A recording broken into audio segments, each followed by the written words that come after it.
하나님은 빛이십니다. 또 하나님은 생명이십니다. 하나님은 그 안에 생명을 가지신 분이신데 그 하나님이 가지고 계신 그 생명을 우리에게 주셨습니다. 그래서 우리가 살아있는 생명, 그 생명이 됐으니까 살아있는 영적인 존재가 됐다 이 소리예요. 그 영적인 존재가 될 수 있었던 것은 하나님께서 우리 인간들에게 생기를 부어넣어서 그래서 사람이 생명이 됐다라고 말씀하셨습니다. 그러니까 우리가 가지고 있는 이 생명과 생명은 하나님이 주셔서 우리가 생명을 가지게 됐고 꼭 생명이 될 수 있도록 그렇게 하셨습니다. 그런데 이 생명은 반드시 해야 할 것이 하나가 있는데 영생입니다. 내가 살아있는 생명체이기는 하지만 이 살아있는 생명체이기는 하지만 이 생명에 영생이라고 하는 것이 없으면 우리는 참으로 불행한 존재가 되어버리고 맙니다. 영생은 죽지 아니하고 영원히 사는 생명을 영생이라고 말합니다. 예수께서 아주 오셔서 제가 찾아보니까 한 40여 군데를 말씀하셨어요. 영생, 내가 이 땅에 온 것은 너희로 하여금 영생을 주게 하기 위하여 오셨다. 제가 어려서부터 신앙생활을 했는데 제일 먼저 성경 구절을 외운 게 뭐냐면 3장 16절이에요. 요한복음 3장 16절. 우리 그거 붙여볼까요? 요한복음 3장 16절. 다 아는 일이지만 노래로도 이거 많이 부르세요. 요한복음 3장 16절 시작. 하나님이 세상을 이처럼 사랑하사 독생자를 주셨으니 이는 저를 믿는 자마다 멸망하지 않고 영생을 얻게 하려 하십니다. 하나님이 세상을 이처럼 사랑하사 독생자를 주셨으니 이런 노래가 있어요. 그것은 뭐냐면 어려서부터 이것을 우리 주일학교 선생님들에게 들었어요. 들어서 그것이 아주 몸에 배버렸어요. 그래서 하나님이 이 세상을 참 사랑하셨는데 그래서 이 세상에 있는 모든 하나님의 생명을 가지고 있는 자들에게 영생을 주시기 위하여 근데 멸망치 않고 영생을 주셨다. 그러니까 영생을 얻는 것은 멸망하지 않는 겁니다. 다시 말하면 멸망을 당하는 것은 영생을 얻지 못하는 겁니다. 우리가 이 세상을 살다가 언젠간 이 세상을 떠나게 되죠. 그러니까 떠난다 그래요. 떠난다. 돌아간다. 그러니까 육체는 떠나가. 흙으로 떠나가. 그리고 내 안에 있는 영. 내가 생각하고 말하고 있는 이 영이 어디로 돌아간대? 떠나간다. 육체를 떠나간다. 떠나가서 어디로 가느냐? 우리가 예수께서 그래서 이 세상에 오셔서 내가 너희로 하여금 영생을 얻게 하기 위함이다. 영생을 멸망치 않고 영생을 주시기다. 그 영생은 바로 하늘나라. 예수께서 내가 하늘로 올라가서 너희를 위해 처소를 예비하고 그 처소를 예비가 다 끝나면 내가 다시 너희에게로 와서 나 있는 곳에 너희로 있게 하리라 하고 말씀하셨어요. 여기 표 있죠. 여기 표. 사람이 나를 섬기면 나를 따르리라. 나 있는 곳에 나를 섬기는 자도 거기 있으리라. 나 있는 곳에 내가 있는 곳 그것이 어디예요? 그래서 이 말씀하신 예수 그리스도는 이곳에 안 계세요. 그분은 정말 하늘나라에 계시다. 그 하늘나라에 있는 곳에 나를 따르고 나를 섬기는 자도 거기 있게 하리라 그랬어요. 그게 영생이에요. 그 영생을 얻기 위해서 우리는 예수 그리스도를 믿는 겁니다. 왜 예수를 믿어요? 하고 질문을 하죠. 그러면 복을 받기 위해서, 건강하기 위해서 여러 가지 얘기를 하죠. 사랑을 나누기 위해서, 종교심을 가지기 위해서 여러 가지의 대답을 할 수 있어요. 각각의 대답을 했어요. 그러나 정답은 뭐냐면 당신은 왜 예수를 믿습니까? 나는 영생을 얻기 위함이다. 곧 하늘나 천국에 가기 위하여 내가 예수를 믿습니다 라고 이렇게 대답을 합니다. 지금 여러분과 나의 소망은 하늘나라 가는 거예요. 영생을 얻어서 하늘나라 가는 게 그게 소망입니다. 그래서 우리가 그것을 위해서 내 시간도 투자도 하고 내 물질도 투자하고 내 마음도 내 성품도 내 뜻도 내 모든 것을 들여서 주 하나님을 섬기고 예수 그리스도를 믿는 겁니다. 이러한 내 생명이 이렇게 이 세상에서 이렇게 살아나가고 있는 가운데에 그냥 이렇게 편안하게 살아갔으면 좋겠는데 우리에게는 이 육체라는 게 있어요. 몸, 이 육체. 딱 가지고 있잖아요. 육체. 이 육체가 있기 때문에 가다가 턱 걸려요. 잘 가다가 이 육체 때문에 병이 생겨요. 그래서 그 병 때문에 고생하고 치료하기 위해서 어려워져. 턱 걸린다. 또 병을 치료하고 나서 또 이렇게 편안하게 가다 보면 또 걸려. 뭐가 걸려? 신문지는 걸려.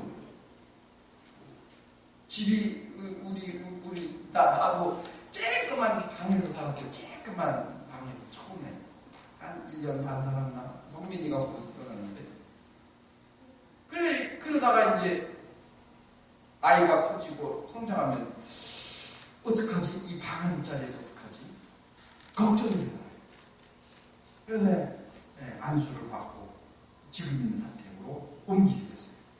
그 옮기고 나니까 얼마나 집이 큰지 방 하나짜리에 셋이서 옮기기 이렇게 살다가 방이 3개짜리로 확 늘어나니까 얼마나 큰지 그래서 누워서 이렇게 바깥을 마구 현관 쪽으로 쳐다보고 있는 내가 우리 집사람한테 그래서 저거 다 언제 채우지? 아이고 불과 2-3년만 하면 다 채워지더라고요. 거기서 우리 둘째 딸이 태어나고 그랬더니 지금은 어떻게 해요? 좁아고 너무 많이 좁아. 그렇게 옮겨가면서 가족과 함께 살아나가잖아요. 집을 옮겨야 돼요. 자녀들이 크면은 또 자녀들 어떻게 키워야 되나? 건강하게 또 하나님의 말씀으로 잘 키워야 되는데 이것들이 잘 자라줘야 되는데 이것들이 헬라피 딱 하고 지들 마음대로 뻑뻑 가려고 그러면 또 그것들을 위해서 기도하고 언제까지 이렇게 가야 되나 하는 생각이 들죠. 언제까지인가요? 내가 죽는 날까지 가야지. 이 육체가 땅으로 돌아가는 날까지 내 영이 나오는 그 날까지 이것이 계속 지속이 될 거다. 그래 우리가 이 세상에 육체를 가지고 사는 동안에 자꾸 뭐가 생겨요? 그게 뭐예요? 두려움이 자꾸 생겨요. 두려움이 생겨요. 그러니까 우리가 이 두려움을 없애고 사는 것이 가장 좋거든요. 두려움을 없애는. 예수께서 베드로에게 오라 하니까 베드로가 주님을 바라보고 물 위로 뛰어내렸어요. 그래서 물 위로 걷는다.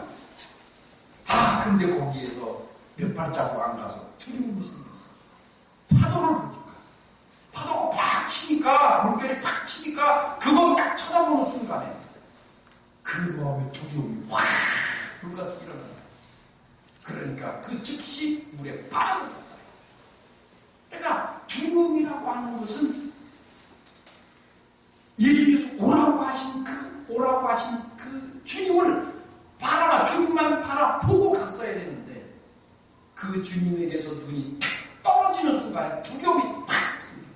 다시 말하면 주님이 하신 말씀을 믿고 믿음으로 갔을 때는 두려움이 안 생기는데 세상을 딱 쳐다보는 순간 눈이 탁 돌아가는 순간에 두려움이 팍 엄습합니다. 근데 이 두려움이라는 게 엄습하는 게 예고하고 들어오진 않더라고요.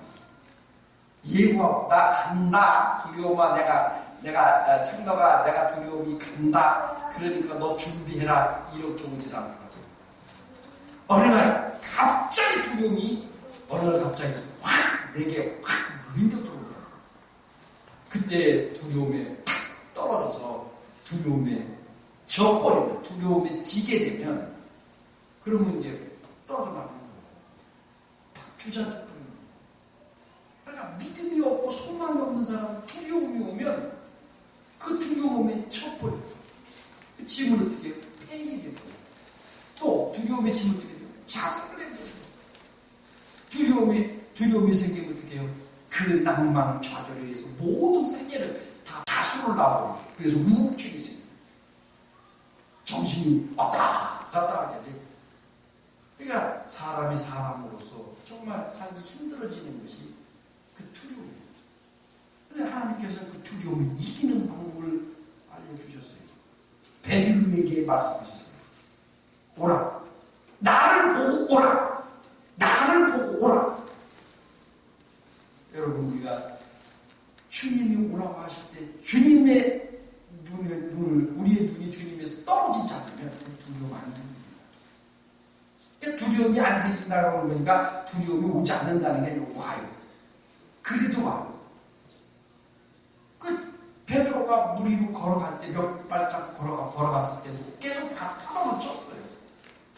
눈이 이렇게 파도를 보기 전까지. 그래도 파도는 쳤어요. 근데 주님은 바라봤을 때는 그 파도가 개의치 않았었어. 근데 그 파도를 보는 바람에 두려움이 생겼어요. 파도는 쳐요. 근데 주님을 바라보는 눈이 주님을 떨어지지 않냐면, 믿음이 있으면 그 파도를 이겨내더라. 이겨내. 이 구약에 여호수아라는 사람이 있어요. 여호수아라는 사람이 있는데 모세의 몸종이에요. 그러니까 여호수아는 애굽에서 태어났어요. 애굽에서 눈의 아들, 눈의 집안이라고 하는 그 집안에서 태어나서 모세가 애굽에서 이스라엘 백성을 빼낼 때, 그러니까 몸종, 수종, 종처럼 부리던 사람이에요. 그러니까 그냥 모세의 모든 것을 옆에서 따라다니면서 도와주는 그런 사람이, 지금으로 말하면 비서죠. 수행 비서겠죠. 그래서 항상 모세와 함께 다니는 사람인데, 여호수아의 이름은 원래는 여호수아가 아니고 그 모세가 정해준 거예요. 모세가 이름을 준 거고, 그 이름은 원래는 호세아예요. 그러니까 우리 구약에 호세아라는 선지자가 있어요. 그 선지자가 아니고 이 원래 이름이 같은 사람인데, 이름만 같은 사람이에요. 호세아라는 사람인데, 모세가 여호수아라고 이름을 개명을 해줬어요. 근데 같아요. 뜻이 같아요. 그래서 여호수아라는 말은 히브리 말로 여호수스라는 말이에요. 여호수스. 도우신다, 구원하신다, 구원자. 이거를 헬라 말로 바꾸면 뭔 줄 아세요? 예수요. 예수스.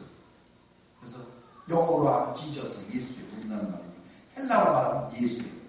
예수스인데 숫자를 떼어버리면 우리가 예수 그러는 거예요. 그러니까 그 여호와라고 하는 이름을 모세가 주었고, 그래서 그 이름을 받은 여호수아가 모세가 죽은 다음에, 모세가 가나안 땅을 바로 들어가기 직전에 그 가나안 땅을 바라보면서 모세는 죽었습니다. 그리고 나서 이제 여호수아가 가나안 땅을 들어가면서 요단강을 건너가고, 그리고 거기에 있는 많은 족속들을 물리치고, 그리고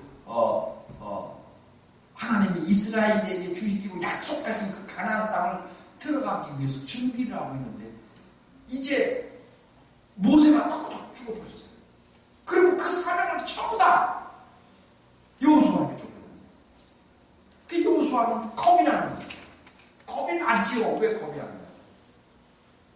겁이 나죠. 하나님께서 아브라함에게 네 본토 갈대아, 우리야 터키 시리아에 있는 그쪽 네 본토를 떠나, 아비를 떠나고 본토를 떠나, 고향을 떠나, 내가 지시한 곳으로 가라. 근데 아브라함은 어디로 갈 바를 모르고 가는 거예요. 거기가 어딘지 몰라요. 어딘지, 가나안 땅이 어디가 있는지. 그래서 내가 가라 하고 하나님께서 가라 하시니까 그 말에 순종해서 나왔어요. 가족 나왔어요. 그 롯을 데리고 온 게 잘못이죠. 롯을 데리고 오지 말았어야 되는데 그래도 자기 조카라고 데리고 나왔어요. 결국은 롯은 막 헤어진 다음에 아주 그냥 그 가족이 다 몰살을 당했어요. 그리고서는 나왔어요. 간발을 하지 못했으나 하나님이 가라 하시니까 가라서 얼마나 두려웠겠어요. 그때 나온 가족이 약 70명인데 그 70명의 가족을 데리고 나오면서 얼마나 많은 두려움과 걱정이 있어요. 이 가족을 어디 가서 살며 이들 어떻게 먹여 살리며 어떻게 해요. 그런데 하나님께서는 그 아브라함이 가나안 땅에 도착하기까지 오히려 아브라함을 축복하셔서 가장 큰 족속이 됐어요. 그때는 나라가 없었어요. 나라라는 나라가 없었어. 그냥 족속이지. 그래서 히브리 사람들을 가르쳐 아브라함 사람을 가르쳐 히브리 족속이라고 해요. 히브리 말을 쓰고 그래서 그 히브리 족속, 히브리라는 말 그게 나그네라는 뜻이거든요. 나그네. 그게 본토를 떠나서 아브라함이 나와서 계속 유리하고 다녔거든요. 쭉 다니면서 가나안까지 가요. 또 가나안에서 애굽으로 갔다가 또 40여 년을 430년 이후에 또 나와서 또 광야에서 또 유리나무 나무죠. 그래서 히브리는요 나그네라는 얘기예요. 우리 모두가 히브리 사람이에요. 나그네다 이 말이에요. 이 세상이 나그네예요. 어머니에게서 태어나 그리고 주님이 부르시는 그날까지 이 세상 나그네처럼 살다가 내가 원하는 본향 하늘나라로 가는 거예요. 그게 영생이고 생명이고. 근데 여호수아가 이제 모세가 턱턱 죽어버리고 그리고 그 많은 인원은 60명이에요. 60만 명. 내가 지난번에 잘못했어. 60만 명이에요. 60만 명이에요. 그러니까 장정, 걸어서 다닐 수 있는 장정이 60만 명이에요. 그러면 남자가 60만 명이면 여자도 있을 거 아니에요. 그리고 그냥 한 사람 앞에 하나씩 있다고 치면은 어떻게 120만 명. 거기다가 걷지 못하는 아기들과 어른들, 노인들까지 합쳐서 200만 명이라 그래. 그냥 추론하는 거예요. 성경에는 60만 명으로 돼 있어요. 장정들만 걸을 수 있는 장정들만. 그래 60만 명을 치자. 60만 명이 그 사막에서 40여 년 동안 다 죽어버렸어요. 40년 동안 거의 다 죽어서 그 안에서 다 태어난 인원이 또 60만 명이에요. 그대로 또 태어났어요. 다 죽은 건 아니고 사는 사람이 있어요. 여호수아가 살았잖아요. 여호수아는 애굽에서 태어났거든요. 그리고 여호수아는 가나안까지 들어갔어요. 유일하게. 그러니까 그렇게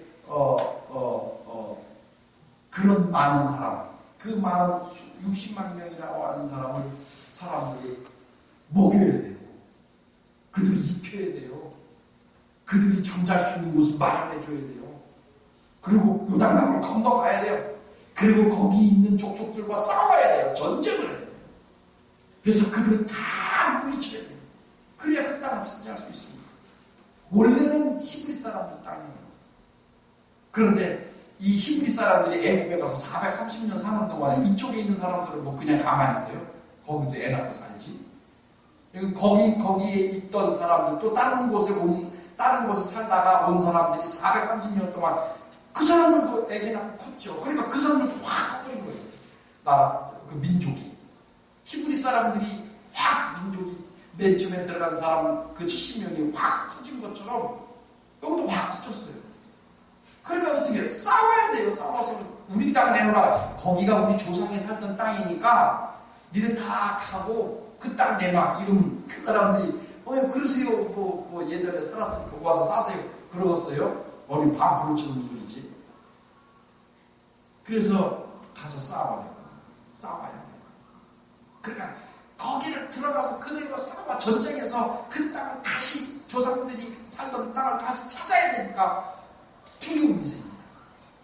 얼마나 두려웠던지. 하나님께서 여호수아에게 말씀하세요. 두려워하지 마라. 두려워하지 않을 수 있는 방법을 여호수아에게 하나님 알려주셨어요. 구약에 나와요. 여호수아라는 걸 찾아보세요. 여호수아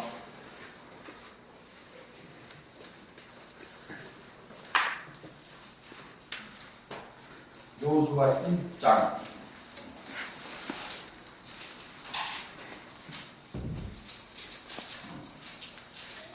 여호수아 1장 9절부터 다 읽읍시다. 그냥 6절 5절부터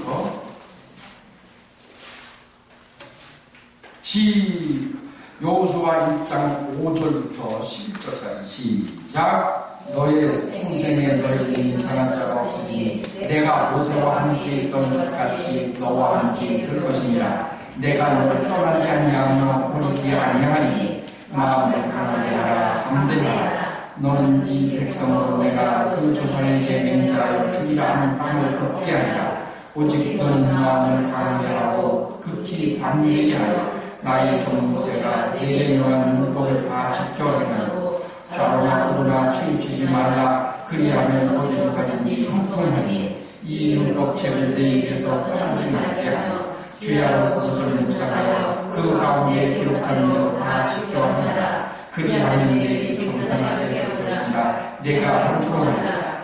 내가 내게 명한 것이 아니냐. 마음을 강하게 하고 담대하라. 두려워하면 놀라지 말라. 내가 어디로 가든지 내 하나님 여호와가 너와 함께 하리라 하시니라. 하나님께서 여호수아에게 말씀을 하십니다. 겁을 먹고 있고 두려워하고 있는 그에게 하나님께서 내가 내게 명하는 것이 아니냐. 마음을 강하게 하고 담대히 하라. 두려워 말라. 놀라지 말라. 두려워하지 말고 놀라지 말라. 내가 어디로 가든지 네 하나님 여호와가 너와 함께 하느니라 하고 하셨습니다. 우리가 두려우고 놀라움이 생기게 되면 우리는 해야 할 것이 있어요. 여호와께서 여호수아에게 가르쳐 주신 것이 뭐냐면 네가 이 율법책을 내 입에서 떠나지 말게 하라. 주야로 그것을 묵상하며 그 가운데 기록한 대로 다 지켜 행하라. 그리하면 네 길이 평탄하게 될 것이라. 네가 형통하리라 하셨어요. 주의 말씀을 그것을 묵상하라 하셨어요. 그리고 그걸 지키라 하셨어요. 그럼 내가 너를 지키리라. 너를 평탄케 하리라. 그리고 두려워하지 말라 하셨어요. 여기 오른쪽에 있는 글 있죠. 너희가 내 안에 거하고 내 말이 너희 안에 거하라. 주의 말이 내 안에 거하라. 예수께서 하신 말씀입니다. 구약에는 여호수아에게 말하기를 율법책을 내 입에서 떠나가게 하지 마라 하셨어요.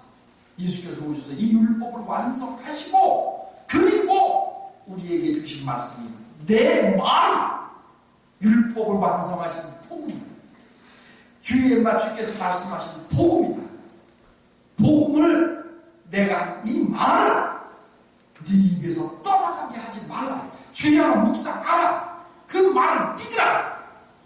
그 너희가 내 안에 내 말이 너희 안에 거하면 우리가 두려움을 이길 수 있는 것은 이겁니다. 주의 말씀이 내 안에 거하면 두려움이 오면 우리는 두려움을 이길 수 있어요. 놀라면 놀라는 것을 이길 수 있어요. 사랑하는 성도 여러분, 살다 보면 힘들고 어렵죠. 두려움이 생기고 놀라죠. 그 놀라고 두려움이 생길 때 내 안에 주의 말씀이 있다. 여러분 속에는 주의 말씀이 있어요. 주의 이름, 예수의 이름이 있고 여러분 영혼 속에 성령이 계세요. 주의 말씀이 내 안에 계심으로 가능한 것입니다. 두려워하지 마세요. 원수는 자꾸 두려워하라. 두려움이 생기면 더 두려워하라. 놀라면 더 놀래라. 슬프면 더 슬퍼하라. 하고 옆에서 막 찍찍질하라. 우리는 그럴수록 주의 말씀이 내 안에 있으므로 묵상하라. 보라 이 소리예요. 보라 이 소리. 여러분 두려울 때 말씀을 보세요. 주의 말씀을 보고 기억하세요.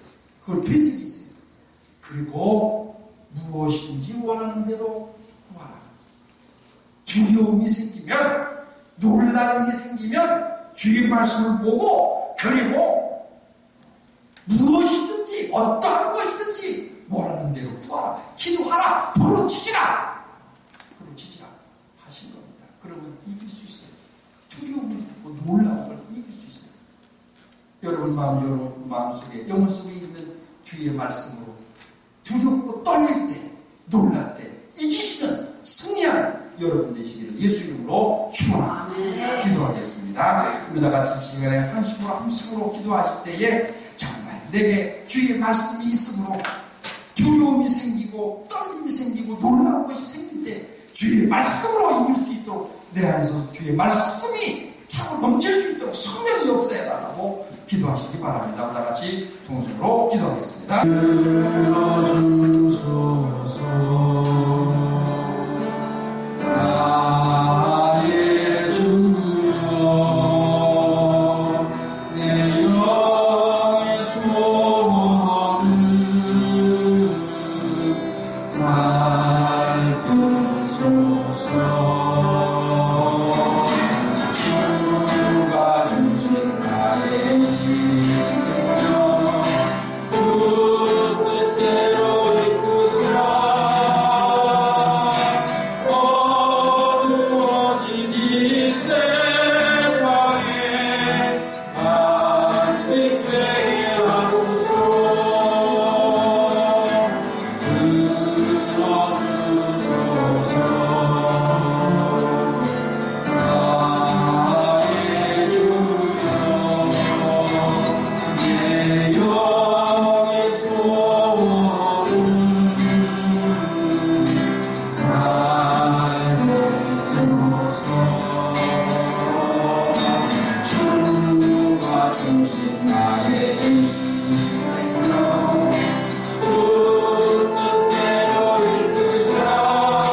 하나님 아버지의 극진하신 사랑과 성령의 역사하심이 참으로 두려움을 떨치기 위하여 주의 말씀이 내 영혼에 거하고 주의 말씀을 늘 묵상하는 우리 평안한 교회 모든 성도들 원이 지금부터 영원토록 있을지어다.